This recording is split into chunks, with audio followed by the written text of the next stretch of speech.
You're listening to Advancing Our Church.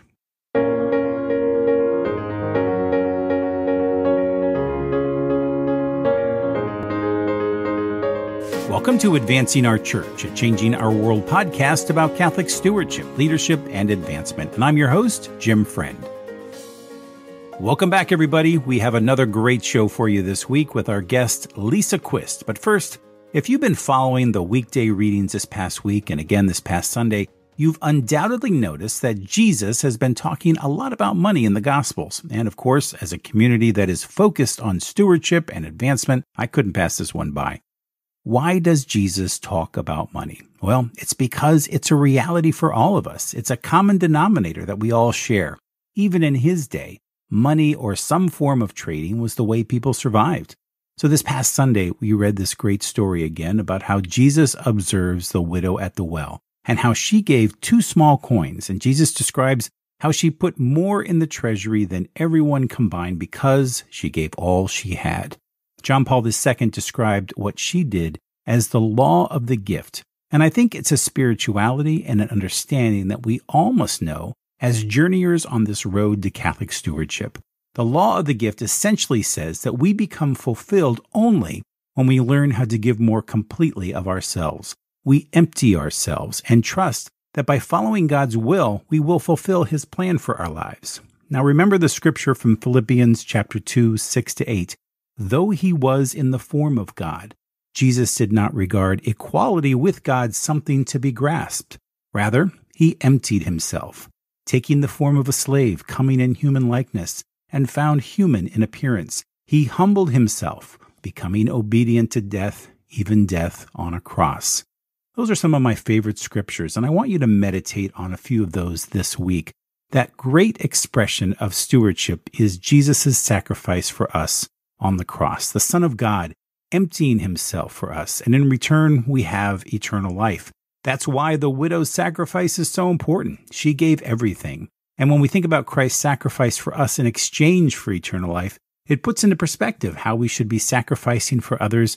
And that's not a bad way to think about how we should be preparing for the upcoming season of Advent, remembering why Jesus came into this world. So think about that this week, and I'll leave a link to the scriptures in our show notes. Now, let's get to work.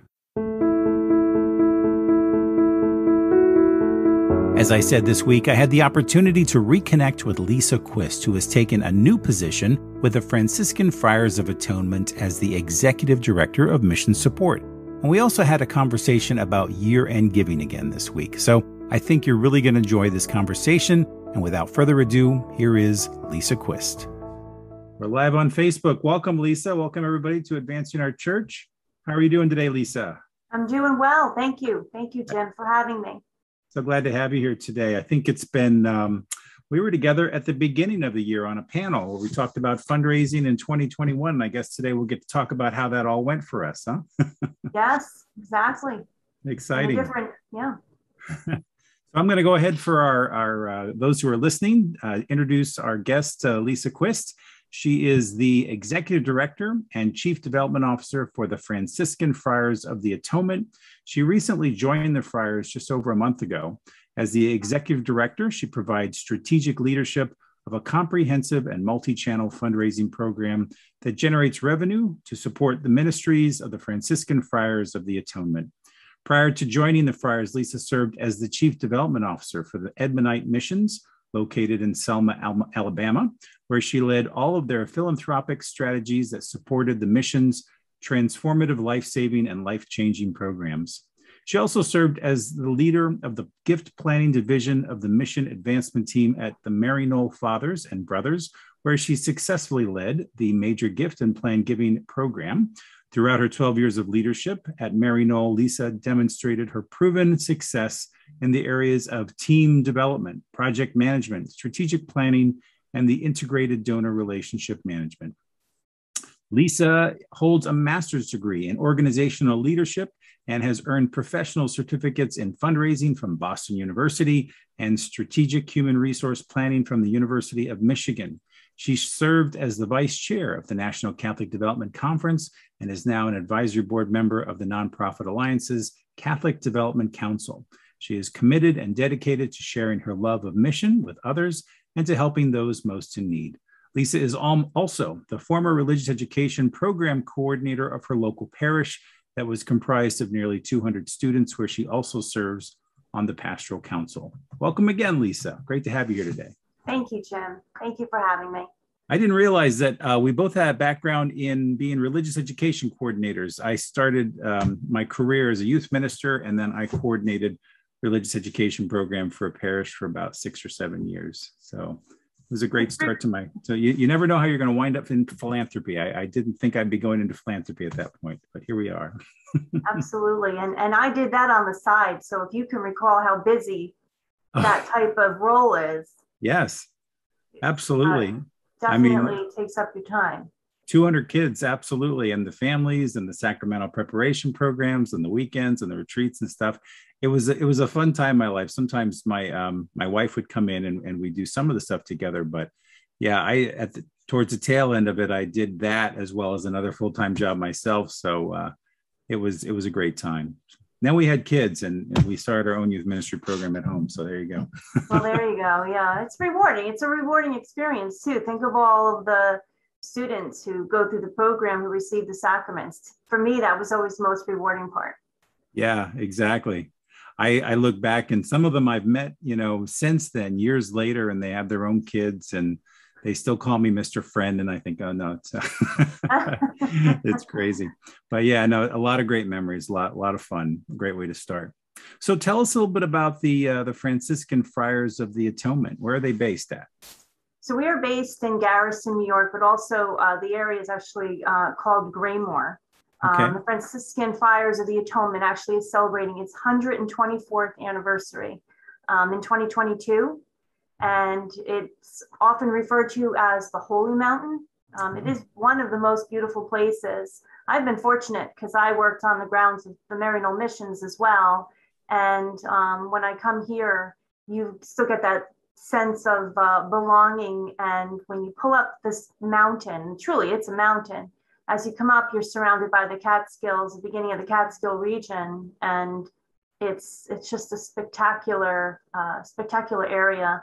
And I can overlook right now, actually, the leaves and all the different colors. And there, we have a lot of inspirational, we have St. Francis and St. Anthony, and we just have a lot of spiritual, statues and monuments on the ground. So it's truly a beautiful piece of property here. Do you get a lot of visitors? We do get a lot of visitors. Of course, COVID has, sort of cut that back a little bit, but we do still get visitors, and we're getting ready to really open up our retreat center again, to get the bookstore open again. It's a wonderful place. It's a place where everyone is welcome. Mm-hmm. So it's, our mission of unity or at one-ment.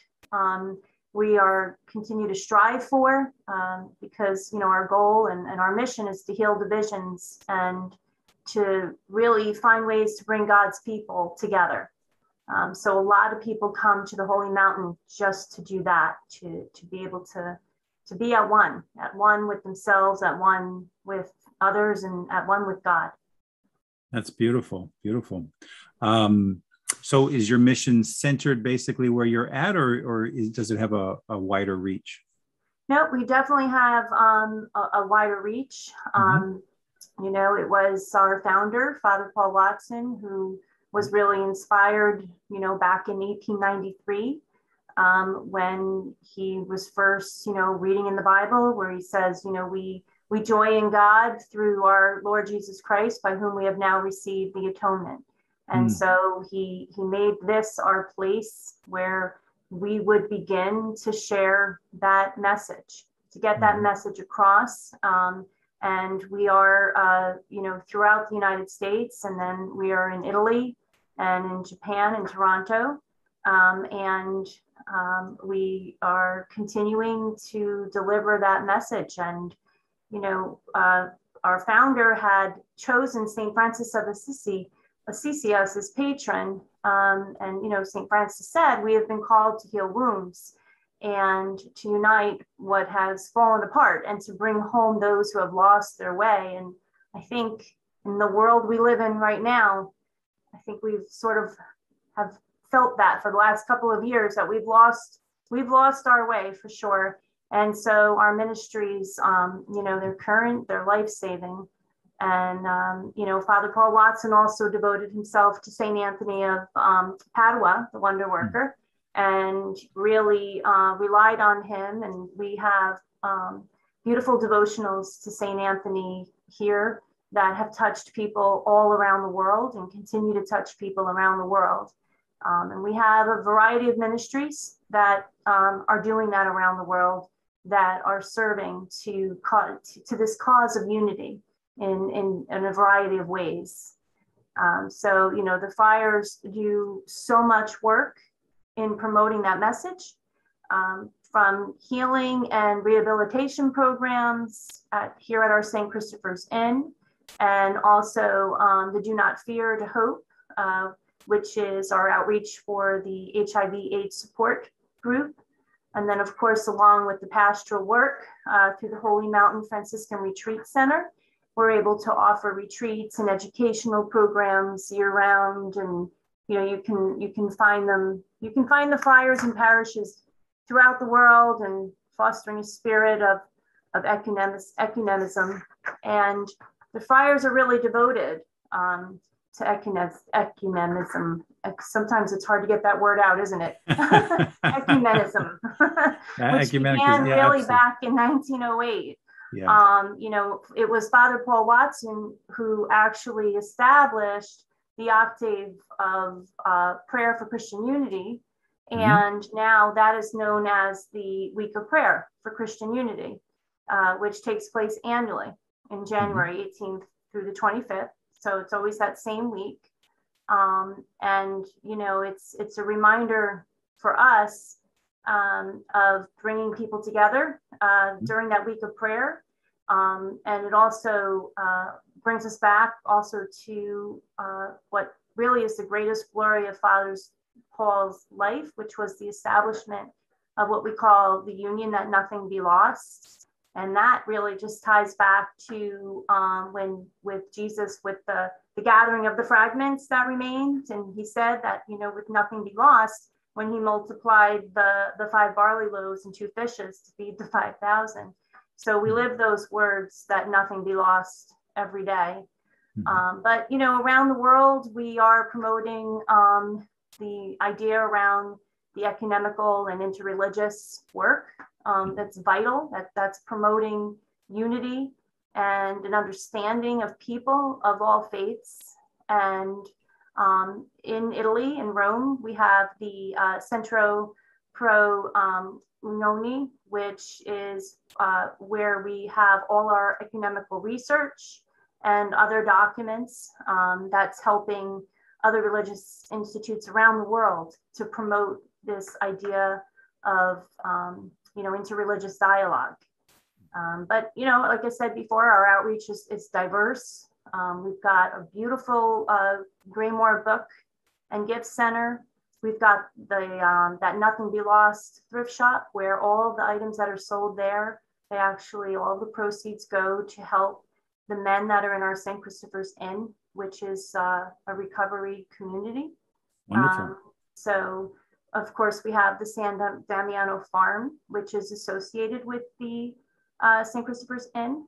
So that's where the men are able to have their community, and they come together, and we've put together these beautiful farms, and we've had farm markets, and local the markets every Sunday, where they're able to sell different items. And of course, there's the award-winning radio drama called the Ave Maria Hour, which carried Christ's message into the homes across land.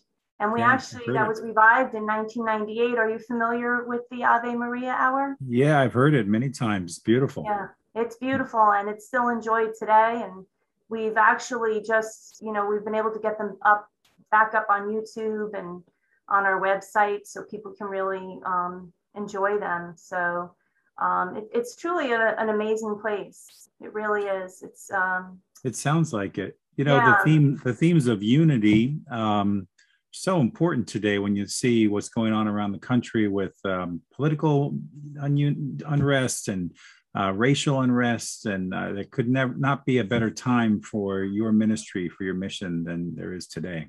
That's for sure. absolutely, Yeah. absolutely. And it's like I said, it's such a welcoming place as well. Mm-hmm. And we're fortunate because our founders also, we have the cause for his canonization was opened back in 2015. And I know in 2017, they got the documents and the artifacts that were basically sent to Rome. But that's a process in which it takes time. But we look forward to maybe one day seeing that come to fruition. Yeah. But he had an image, he had a vision, and he carried it through, and what he tried to accomplish in terms of the unity and the weekly prayer, and it has continued and continues to grow strong. So it's ironic. I'm taking a class on Christology right now for my diaconate studies. And just last night, I was reading about St. Francis, actually more specifically St. Bonaventure, who was a studying of the Franciscan spirituality. And I learned a little bit more about Francis than I knew about him before. But he was a big believer in education, but only education through the lens of our spirituality and devout prayer life. That Francis felt, and so did Bonaventure, that if used in the wrong way, education could be used as a weapon. It could be used to be divisive. But this notion that seeing it through the lens of prayer and through our faith is just so critical to really bringing education and spirituality together and bringing understanding. And the theme for that was also unity. So God had a plan. That was how I was preparing for this discussion today, Lisa. Well, it was perfect. It really was. Yeah. So you're pretty much brand new to your role there, a little bit over a month now. Tell us a little bit about your new role with the Friars. Sure. So right now I'm serving as you said, I've only been here about a month. So, and it's we're serving as the Executive Director of Mission Support and the Chief Development Officer for the Franciscan Friars, but also for the St. Christopher's Inn, which is it's one of our ministries, but is a separate entity. So I do help with their mission support efforts as well, working directly with our Minister General and our COO. And we're working on the strategic and operational planning. And of course, I'm managing all of the fundraising efforts in line with the Friars' Catholic values, mission, and vision. So it's going to be quite busy. But enjoyable. So I'm very happy. Like I said, I feel so fortunate to be here. Well, and it's always fun when you take over a development shop because I'm sure you're inheriting some things, but now you also get the opportunity to kind of put your own experience into it and your own vision. That's always kind of fun when you start over with a clean slate in some ways. Yes. And actually my predecessor is still with me.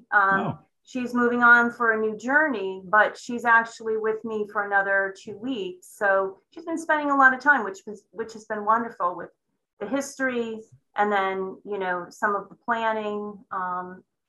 They have a very strong program. And so, I think that I am fortunate that she has been on board and has continued to sort of show the way. And it's provided me with the opportunity to see what else could be done. But it's really a spectacular program. Yeah.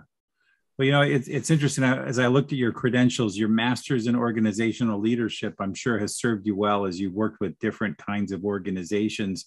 How is, I know you haven't been there for very long, but how do you see this ministry being different from other ministries that you've served?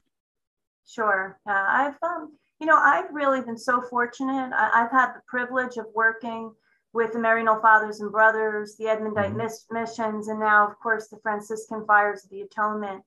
And, you know, what I have seen is, and I have witnessed, is the commitment of the religious and how they give their lives to, you know, to promote the gospel. And it's been rewarding. But what I also have learned is that we are all co-ministers in this effort. Yeah. You know, at Maryknoll, we would call ourselves missionary disciples, because that's truly what we are. We were there to working towards the same goal, to share God's love with everyone.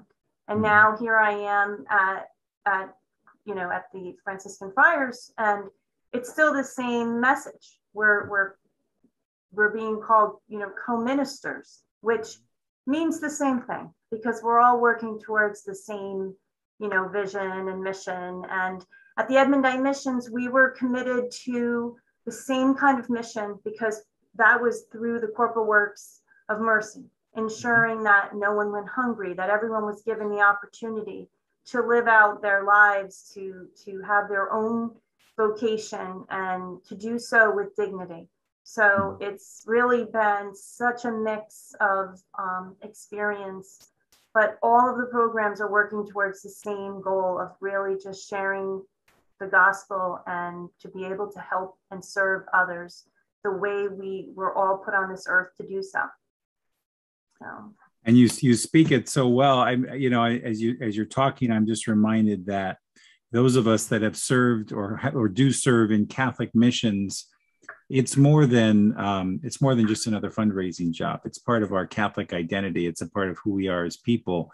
And, you know, just listening to you talk, it's so important also to really, what I'm hearing, you just immerse yourself into the mission, so that you see yourself as more than just here to raise money, here to keep the operation going, but to be a partner in that ministry, and to be able to speak of the mission as a partner with the friars, you know, a part of a lay person in this ministry with them. It's more than, I think. And then I think when that spills over into the conversations, I'm sure, that you've had in your career with donors or potential investors, people who want to double down and be a part of this in a financial way. Right. Absolutely. You have to have the passion, and you have to have as you said, that Catholic identity really helps you to be a part more of the ministry that you're involved in. It's no longer come in and do your job and you know, finish out your day. It's what can you accomplish, and really whose lives are you touching doing that? That's how I look at it. It sounds like also their ministry is rather diverse. The Christopher House for Addictions, is that one that's located near you, or is that replicated in other areas? Yep, it's right here, right down the hill, actually. Oh, okay. So when you pull, as soon as you pull into our property, the Franciscan Sisters are on the right. You come up the hill a little further, St. Christopher's Inn is on the left. That's wonderful. So we're all on this one campus. So it's, you know, it's really a blessing in that way. Yeah, absolutely. That's great. So, Lisa, one of the kind of the continuing segments we're having over these couple of weeks here, as folks who are listening, probably yourself included, thinking about year-end strategies for donors, and how are we thinking about closing out the year strong in 2021? Are there some strategies that you'd recommend to folks, or some ways in which you're thinking about closing out the year successfully? Yeah. Well, pray. pray that first pray that things come off the docks, because we're all experiencing that right now, where a lot of our materials that we want to share with our donors are sitting on the docks waiting to be loaded into trucks and then delivered to where they need to go. Yeah. Good point. So of course, and you know, pray that they discover another forest of trees, because the cost of paper is also causing some concerns, I think, for a lot of individuals, you know, across various organizations. But I would say that really, you know, maximizing your year-end strategies really goes around touching your donors in as many ways as possible. So, some people will say, and in fact, I remember, I don't know if you remember this, but in the days of religious education, with 7 being the magic number, 7 sacraments, 7 gifts of the Holy Spirit. Well, 7 is the magic number here too, because how many times can you try to stay in touch with your constituents? So 7 seems to be that magic number. So you want to ensure that you're getting your mailings out, continue your outreach in both print, but also to do it digitally. You want to include the celebration of the upcoming seasons of giving, inviting individuals to support your ministries, both in prayer and with special gifts. It's important to make sure that they understand that their prayers, their intentions are so important to us as well. So, ensuring that we get that in, especially this time of the year. And I think too, especially with everything that has gone on over the last couple of years, and individuals being not well, it's so important, and the amount of prayers and intentions that are needed. So we definitely want to put a stress on that. Definitely including a URL on everything that you do is also very important. And if you can create dedicated landing pages to go along with those URLs, that way you can track, really the gifts that are being received, but then also identifying the interest and what your donors are actually responding to. And as we said when we were together back in January, to be relevant with the times, make sure that your messaging is relevant, and you're not using phrases that, we miss you may not be the most appropriate or at this point, considering everything that we've gone through with COVID and people who have lost people in their lives. So make sure your messaging is relevant to the times that we're living in right now, and integrate every way possible. So URL on mailings, digital ads, Facebook ads, Facebook posts, email campaigns. That's where all those touches come in. Yep. Because then they see them wherever they are. Reach out to those donors who have historically given gifts from their IRA, donor advised fund, gifts of securities. You can ask them to support your ministries with a similar gift. So make a special outreach to those individuals, or make a checklist, just reminding them that year end is coming. And if you're looking to make a special gift, here are some ways you can do it, and make sure that it's postmarked, because if you want it to count in this year. So sort of like a little checklist is always very helpful. Not a complicated one, but there are individuals who the tax incentives are important to them. So it's not usually the number one reason, but there are many donors who are interested in those tax incentives. So it's important to include those to help them understand how you can help them maybe save a little bit, but also support your ministry. And make personal contacts. Make personal contacts whenever possible. Phone calls, Zoom calls. Look for every event, or every opportunity, I should say, just to maybe not just to reach out to make the ask, but actually just to say thank you. Right. Just to say thank you for your faithful friendship. Remind them that without them, we are nothing. Make those warm touches, the prayers, Thanksgiving prayers, Christmas prayers. We've got some giving days coming up. You've got Giving Tuesday. You can be pushing Amazon Smile, because the Amazon Smile Foundation, if you have that set up. How do you feel about Giving Tuesday, Lisa? Are you a big advocate of that, or do you do your own giving day? I feel like it's like a lottery. You got to be in it to win it.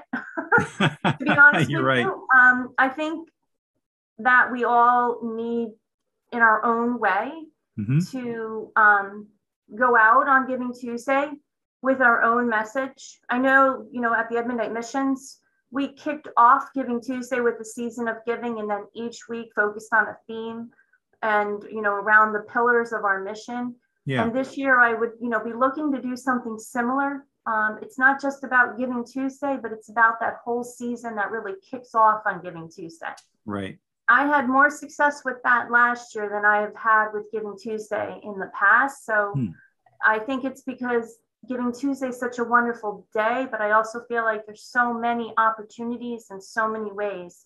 So you have to find the message that's going to get to your donor to see how they can support your organization, and in comparison to all these other organizations that are probably asking for the same gift, Absolutely. same day.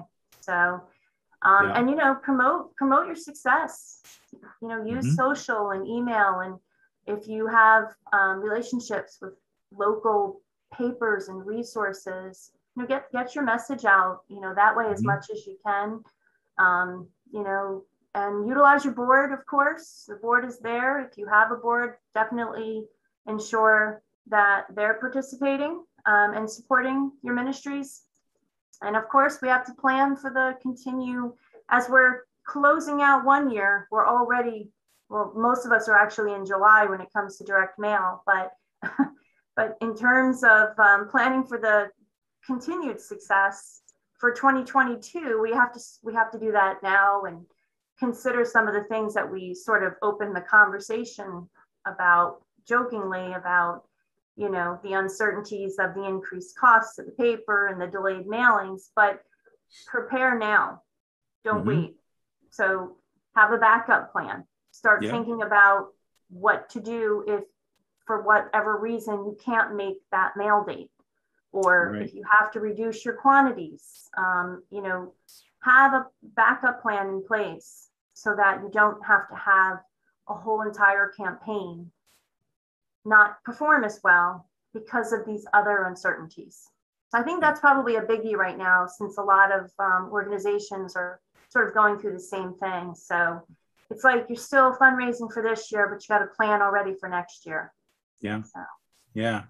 As you were talking about some of the engagement pieces, it reminded me of some of the things I've done in the past. I worked with a bishop, and in the Thanksgiving season, we always found it to be a good time to thank folks, obviously. So I would give him a list of the top 40 donors, and he would call them just to thank them before during the Thanksgiving season, before any year-end appeal went out. So those top donors, the leader of an organization can't call everybody, but even if they can hone in on those top tier donors, he was very willing. He'd make those calls in the car, or on the run. He would just call them. A lot of times he left a voicemail, but just getting that little call from the head of the organization, especially in this case a bishop, made an impact on people. The other thing that I was remembering is, for anybody who's serving in a parish, but I think any organization benefits from this. Obviously, many of us send out Christmas cards, but I worked with a pastor who would hand sign all 1,200 Christmas cards and make sure that it got there by the first week of December. I think the timing is also important. If you want something like that to impact giving, you have to get it to them early enough so that folks can respond to it. But he was convinced that hand signing all of those individual Christmas cards made a difference, because people can tell, they look at the signature, they can tell that he took the time to sign it. In some cases, he might write a little note, and, he might spend a couple evenings in front of the television doing that, but he was happy to do it, and we slapped it together for him. But those little things, those little touches, I think, are meaningful for people. Yeah, those personal touches definitely make a difference. And I would agree, just those simple phone calls make such a difference. They really do. So absolutely. Yeah. Well, any more observations or thoughts on year-end strategies or things that you're going to be focusing in on, in your new role this year or in the coming year? Yeah, I think for me, it's everything above that I just mentioned, but I also think that I think digitally we all have to think about ways in which we can grow more. Yeah. I think there's more opportunities for us out there. And, I know the work we're doing here is fantastic, and I'm actually excited about it. But of course, I'm going to be looking for more ways to supplement what we're doing already. look at ways in which our major gift and plan giving department, for example, too, Sure. can grow or do things differently. So, I think there's a lot of opportunities here for me to Oh, take. definitely. Yeah, Let me ask you this question, a little sure. bit impromptu, but you're a brand new development director, or chief development officer for an organization. What's your biggest focus in the first 90 days? You first take the job. What are you looking at? I mean, you can't look at everything, and in many ways, I've taken jobs where you feel like you're kind of, they say, drinking from the fire hose, and you are. But what's the most important thing to you? What are you doing in the first 90 days? For me, I mean, it's been different at each place that I've been to. Yeah. But here, it's the people. Hmm. The people that are making this work possible. So I've been spending a lot of time with each and every individual here in the department. We've had some changes too, which have added to that. So of course, it's really just getting to know the people, the processes. How can I make their job more? How can I make them feel more successful? Yeah. How can I make them feel rewarded? How do I help them understand the importance of their role here with the friars? So that's really my number one goal. Yeah. And then of course, doing a lot of listening. Yeah. Yeah, you do. You have to do a lot of listening, and then, take what you've learned over your experience and see how things that have worked. How can you bring those to the table here to help them feel successful, to feel like they're accomplishing, and to really understand their vital role here with the friars? So I think that's going to be a big step. And then, of course, figuring out more ways to continue to grow a program that has done very well. But with each and every goal, there's a stretch goal. And so that's what we're looking at now. We have an increased goal for the year. So my task is to figure out, okay, are we going to reach that goal? But not me. How are we as a team going to reach this goal? Yeah. And our corporate partners, they're also part of that. So we work together. We have weekly meetings, and everybody's on. That's what I really enjoy so far, is that everyone is on board. You can hear it in every voice.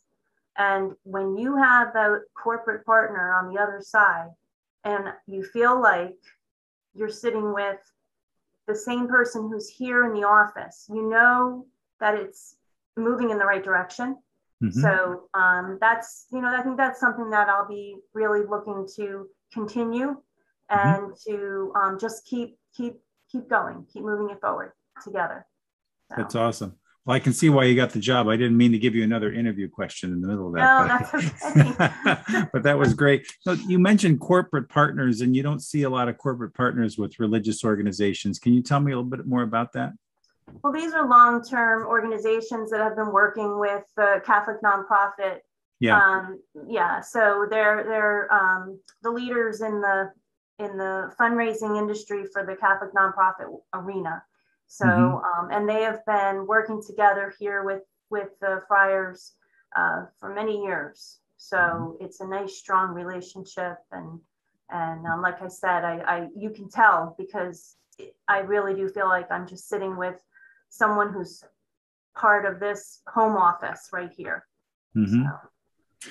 You really do learn so much in that first 90 days, obviously, as you said, getting to know the people on the team, getting to know the friars in your case, and other lay people who work for the organization.